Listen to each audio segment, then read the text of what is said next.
and welcome to a different version of our podcast. This is Sean, Charlie. And Thomas. and you're listening to Sparkcast. Sparkcast. Mini. Nice. This episode, we are actually looking at a comic book published by Marvel Comics, but it's not actually a comic book. It is Marvel Age, issue number 17. And Marvel Age is not a comic book, but a magazine printed as a comic book that was just highlights of everything that was coming up in the Marvel comic books that they were coming out with, so that you could see what was going to happen in the future, be excited, pre-order it, that kind of thing. I only have like 2 of these that I actually have on my own. I wanted to get the one with Evolutionary War on it, but I know I had one of these growing up, and I just can't remember which one it was. I don't think it was anything interesting, so maybe I got rid of it. But yeah, I didn't read this as a kid, or even really now. But yeah, it lasted years, like almost a decade, just informing readers on what was coming up. Like in this issue, it actually has the Muppets on the cover because they were about to get their own comic book series. Yay! Let's see, when was this published? It looks like 1984. August 1984. So the Transformers cartoon would come on next month. Like, just because it's August, it might have come out in July. So it might have been 2 months or 1 month in the future. And hopefully here it will tell us when the comic book is actually going to come out for Transformers.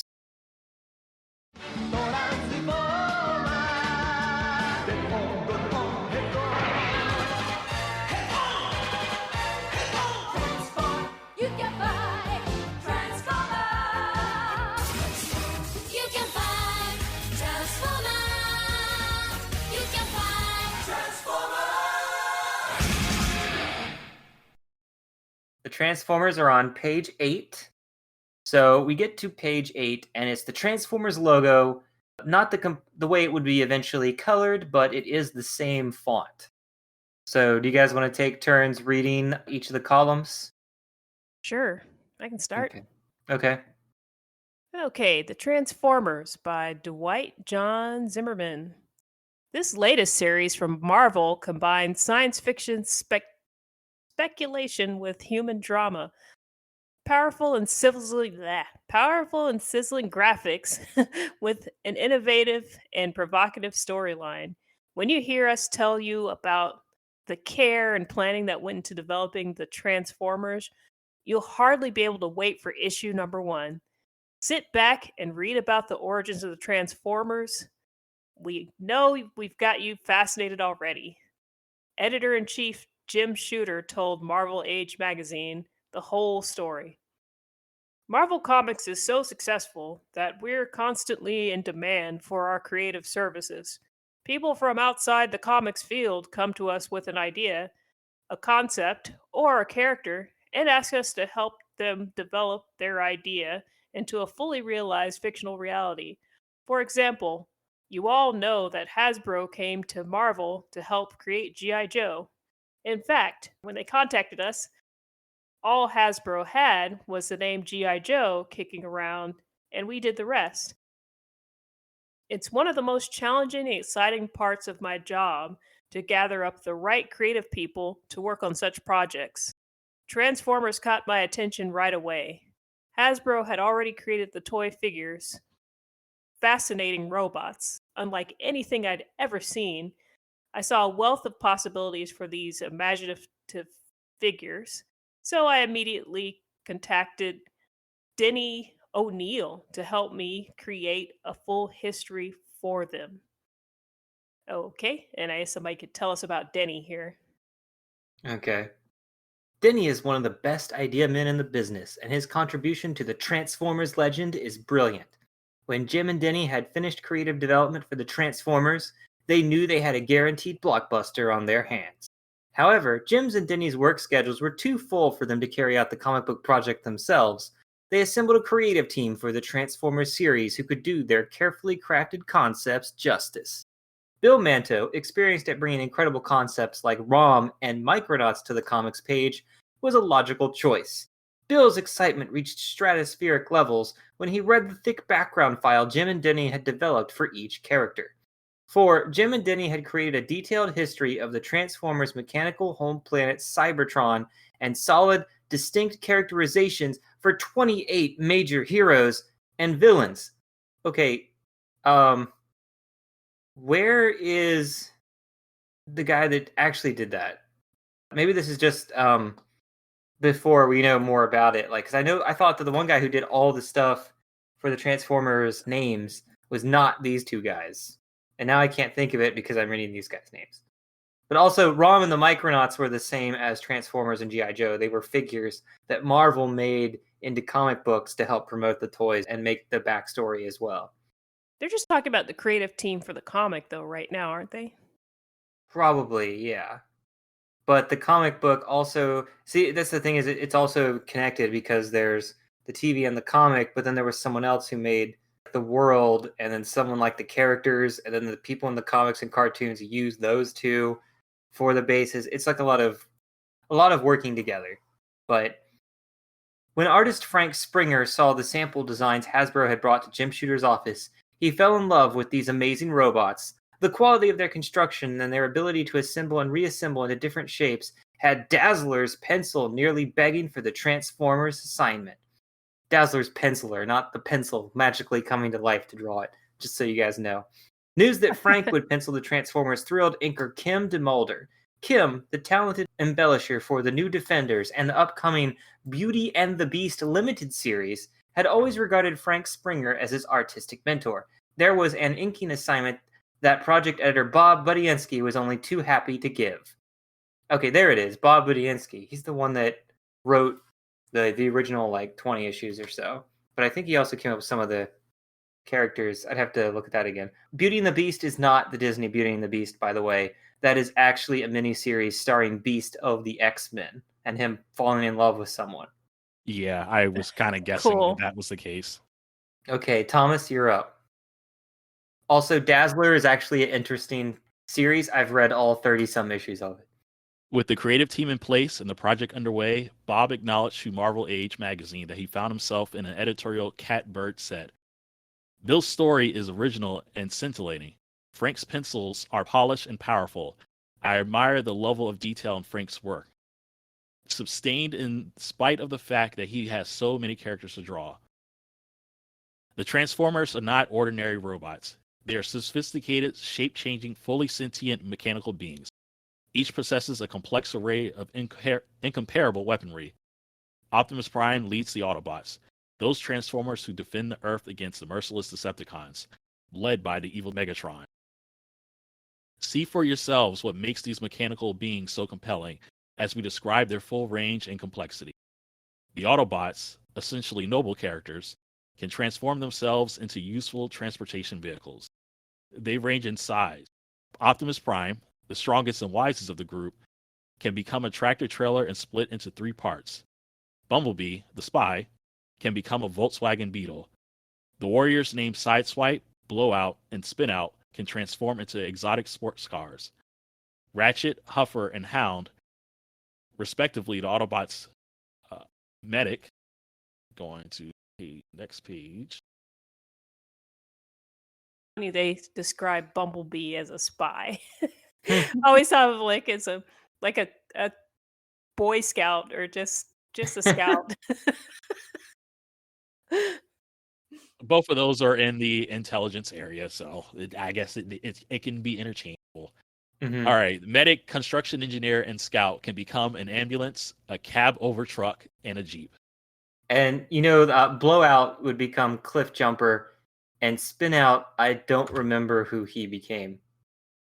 Unless Spinout is, what's his name? Sideswipe's twin. God, Sunstreaker, unless it's supposed to be Sunstreaker. I can't remember. Charlie, you want to read the next paragraph? Autobots' peaceful transportation abilities belie their stunning combat prowess.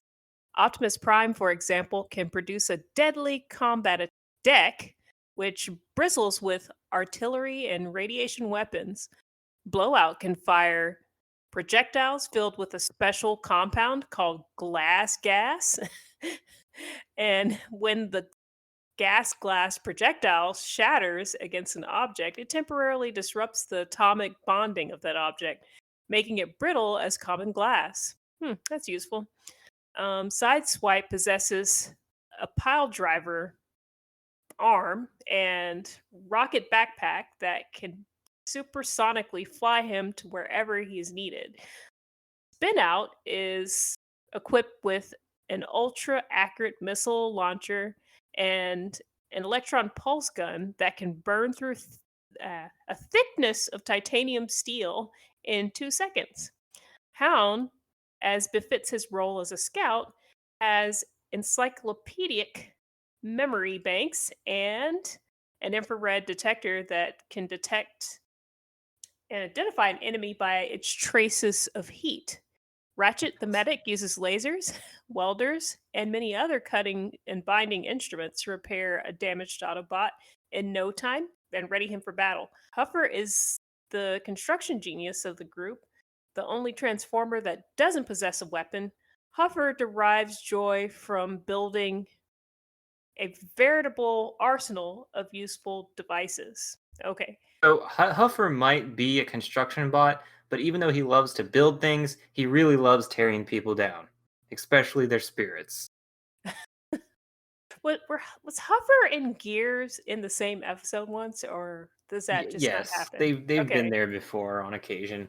That definitely didn't become what Hound was, because Hound had an infrared detector and identify enemies, but they later changed that to holograms and radio transmissions.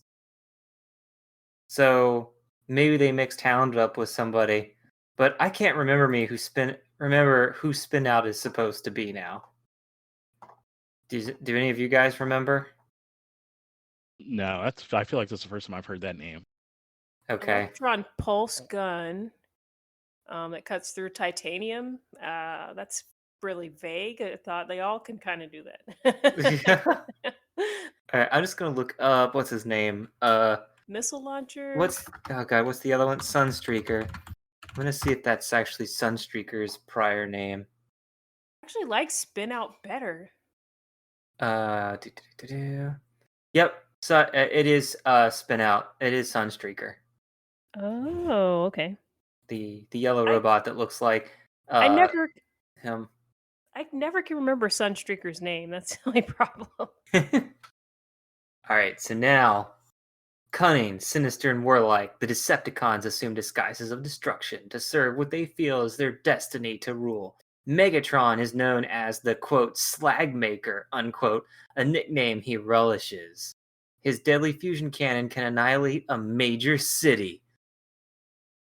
Starscream, Megatron's second in command, can become a deadly fighter plane with incredible speed, range, and weaponry. Ravage, the Decepticon's saboteur, can become the mechanical counterpart of a Jaguar.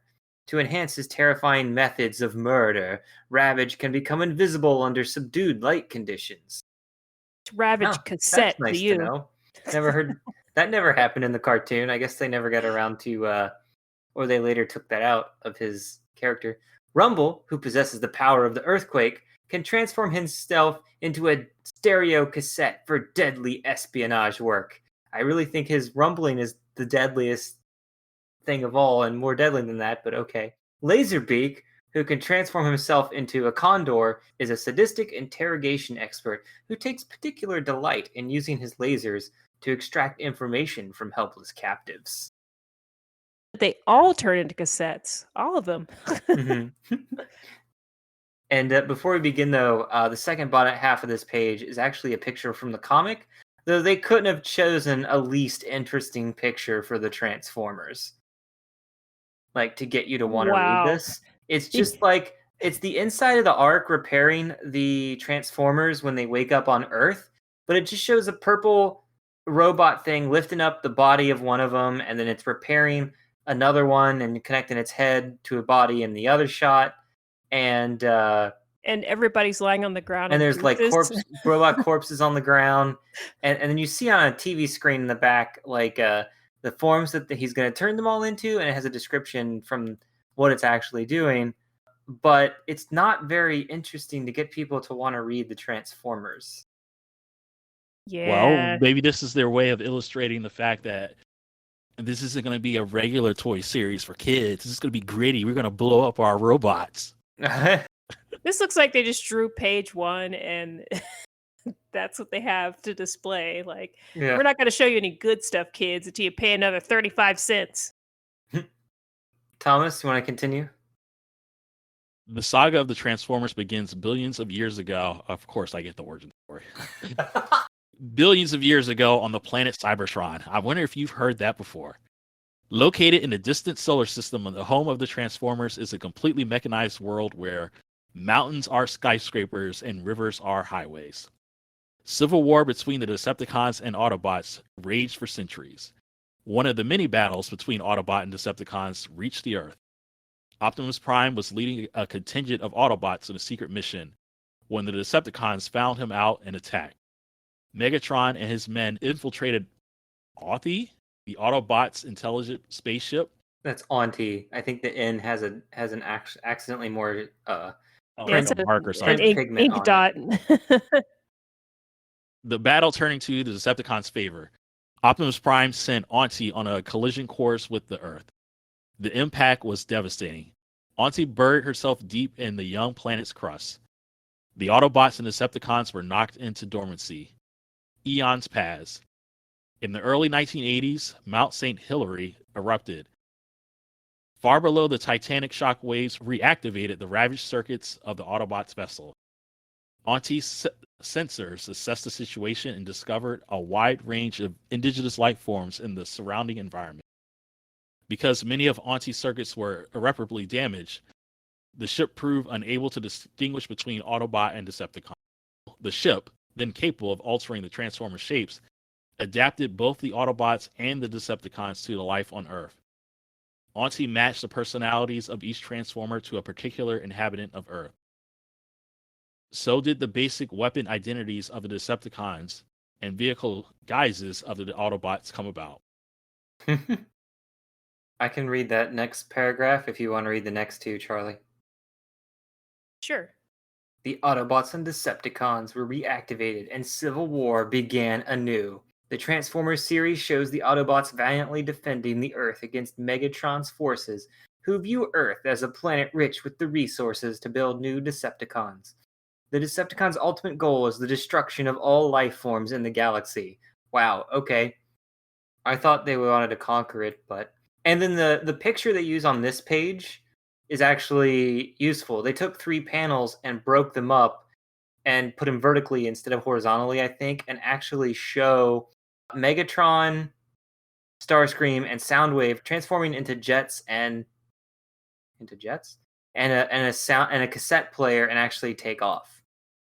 Maybe Megatron didn't transform into a jet. Maybe that's just another jet appears out of nowhere. So it at least shows you what the series is, transforming robots into other things. So that one actually works.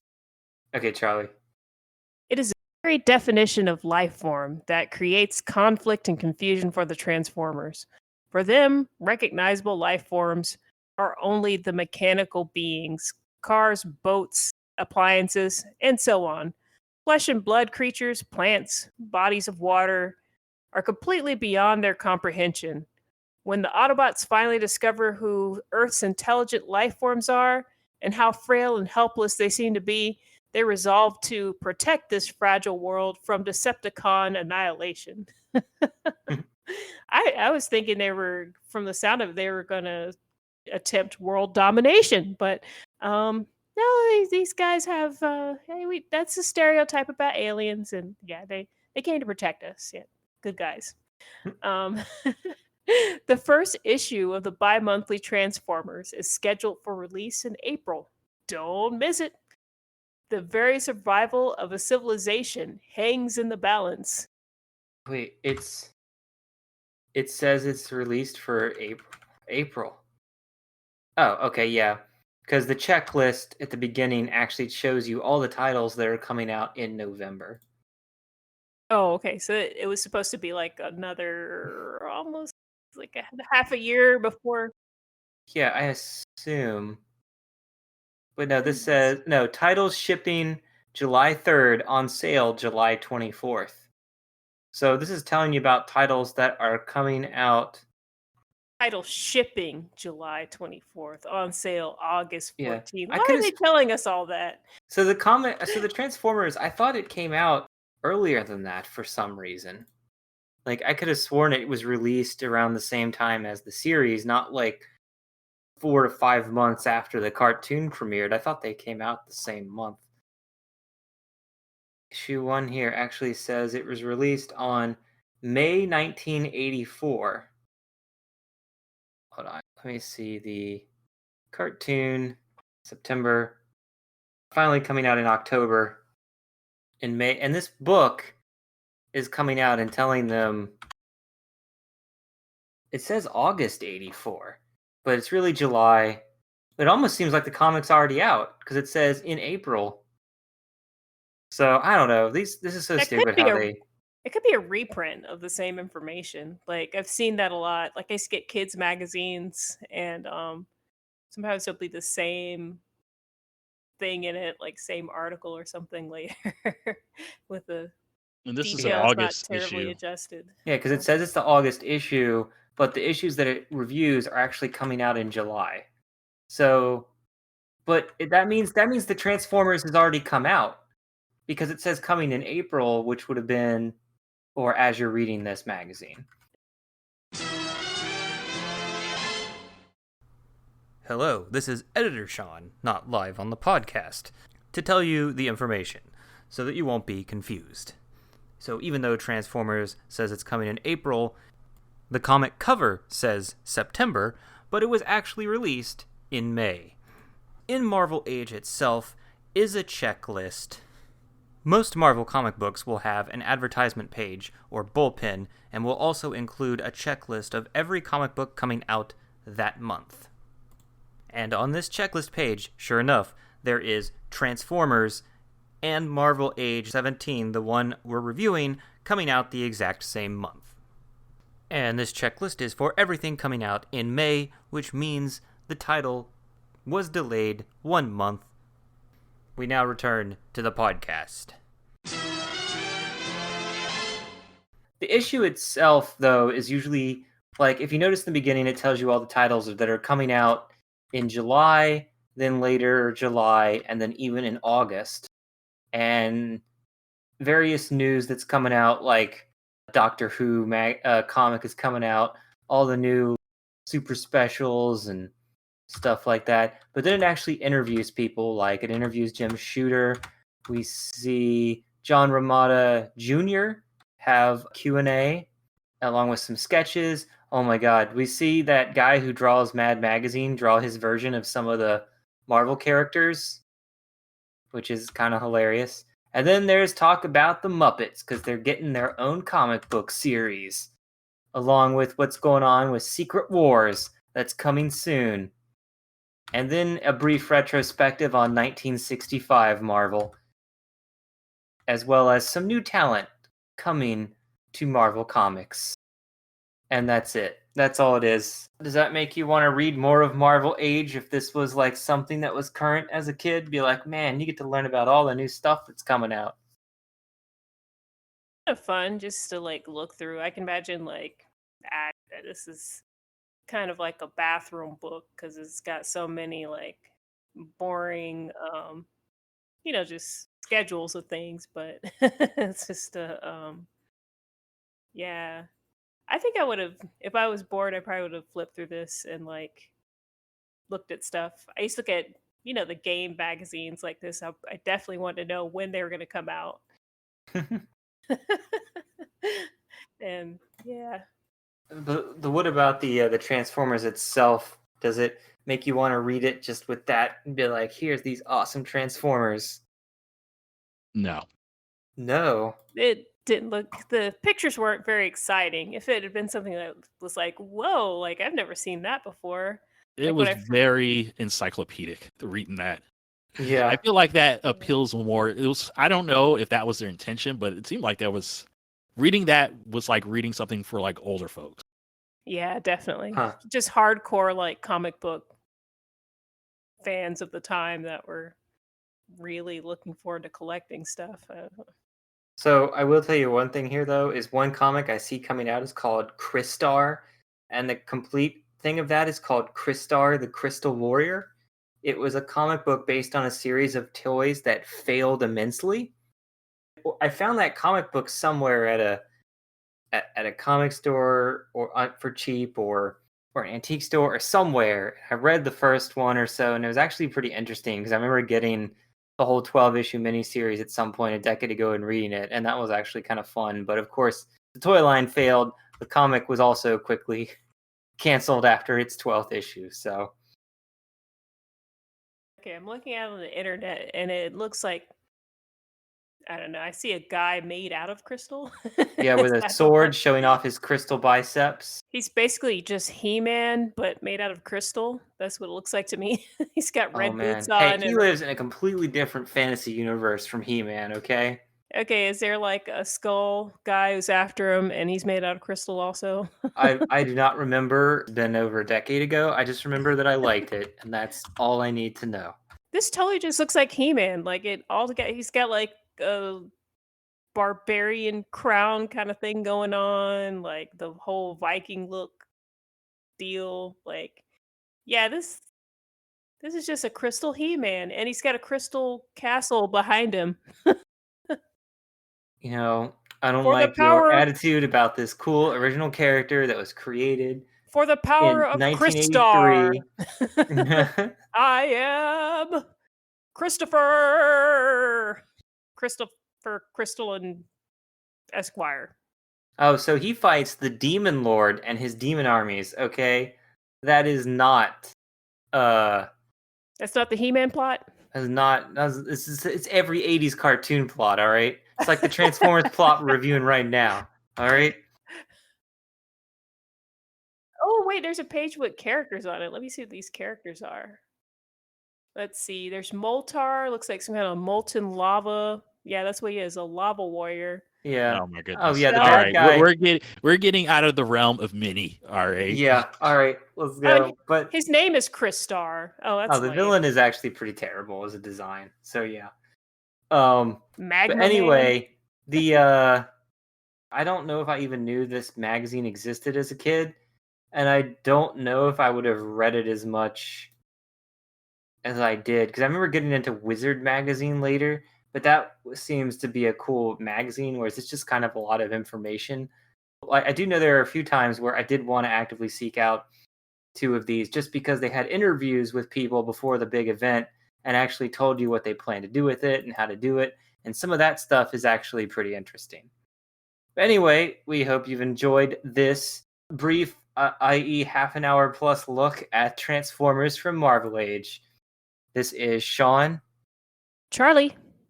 And Thomas. Good night. Sparkcast is a free podcast. If you'd like to help out the show, you can donate to the Patreon for Geekade at GEEKADE. You can also check out my personal Patreon at Realms of Flux. RealmsofFlux.